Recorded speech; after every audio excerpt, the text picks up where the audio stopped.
सावित्य येऊ द्या त्यांना. संकली काय द्या, संकली करा. चला ऐसे या गुरुजी, ऐसे हो जाओ. चला ऐसे आ जाओ सब. संकली करा, संकली करा. चला चला साइड में आओ. एक मिनिट खाली बसा सर्व, खाली बसा. तुम्ही खाली बसा, खाली बसा, खाली खाली बसा, खाली बसा, खाली बसा. खाली बसा, खाली बसा. नाही खाली बस, खाली बसा ना. सर्वांना खाली खाली बसा खाली. माझी सगळ्यांना विनंती आहे, एक तर खाली बसा किंवा वर्तुळाच्या बाहेर जा. खाली बसायचं नसेल तर जरा मागे सरका, मध्ये उभं राहून अडवू नका. हे काही तुमच्या सकट आहे, पण मागच्या बायकांना दिसत नाही. जय भीम सगळ्यांना. आज संपूर्ण भारतभर तथागत गौतम बुद्धांना मानणारी आणि त्यांच्या विचारधारेवरती त्यांनी दाखवलेल्या सम्यक मार्गाने चालण्याचा आयुष्यभर प्रयत्न करणारे सगळे भारतातले नागरिक आणि तसंच भारताच्या बाहेरचा सुद्धा खूप मोठा आंतरराष्ट्रीय समुदाय आज महाबोधी टेम्पल हे ब्राह्मणांच्या तावडीतनं मुक्त करून पूर्णपणे बौद्धांच्या हातात दिलं जावं याच्यासाठी गेले काही दिवस सातत्याने बोधगयेला आंदोलन त्याच्यामध्ये करत आहे. आणि त्या आंदोलनाला महाराष्ट्र तुम्ही जरा पाठिंबा मिळतोय, तसा आंतरराष्ट्रीय समुदायातनं सुद्धा मोठ्या प्रमाणावरती पाठिंबा मिळतोय. या आंदोलनाच्या मागची भूमिका आपली एकच आहे की मागे जो महाबोधी टेम्पल बद्दलचा कायदा झाला त्याच्यामध्ये त्या समितीवरती 4 बौद्धेतर आणि 4 बौद्ध लोक असतील असा कायद्याचा भाग होता.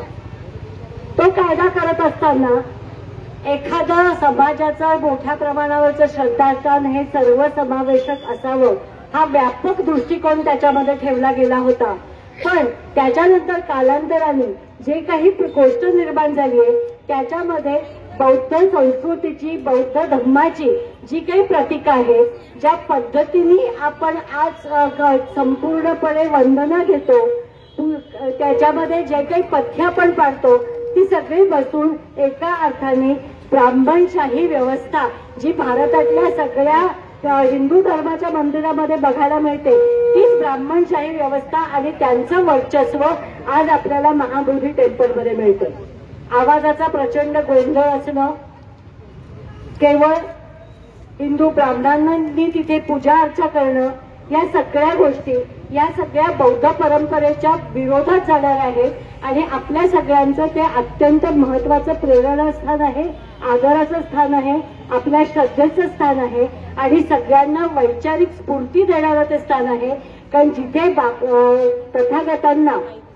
तथागतांना बौद्धत्व प्राप्त झालं आणि तिथून पुढे त्यांनी भारतातला सगळा समाज बदलला. भारतामध्ये जी काही सगळी अधपतन झालेलं होतं, अन्याय अत्याचार होता, प्रचंड पराटोकाची विषमता होती, त्या सगळ्यांना आव्हान देऊन समतेवर आधारित समाजाची आणि राज्याची निर्मिती नंतर तथागतांनी केली. आणि ती एका अर्थाने त्यावेळच्या सगळ्या विषमतेच्या विरोधात झालेली क्रांती होती. आणि ही क्रांती त्या दृष्टीने खूप महत्वाची होती. आणि त्या क्रांतीची सुरुवात जिथून झाली ते महाबोधी टेम्पल हे आपल्यासारख्यासाठी एक महत्वाचं सिम्बॉल आहे, आपल्यासाठी खूप महत्वाचं आहे आणि त्याच्यासाठी हे आंदोलन चालू आहे. आज या आंदोलनाचा अपील संपूर्ण महाराष्ट्रातल्या प्रत्येक जिल्ह्यामध्ये आणि तालुक्यामध्ये भारतीय बौद्ध महासभा आणि वंचित बहुजन आघाडीच्या कार्यकर्त्यांनी हे आज आंदोलन घेतलेलं आहे. आणि सगळ्यांनी हा निर्णय घेतलेला आहे की जोपर्यंत तो कायदा बदलला जात नाही आणि महाबोधी टेम्पलवरती पूर्णपणे बौद्धांचं आणि तथागतांना पूर्णार्थाने मानणाऱ्या लोकांच्या हातामध्ये त्याचं नियंत्रण येत नाही तोपर्यंत आपण हे आंदोलन त्याच्यामध्ये चालू ठेवणार आहे.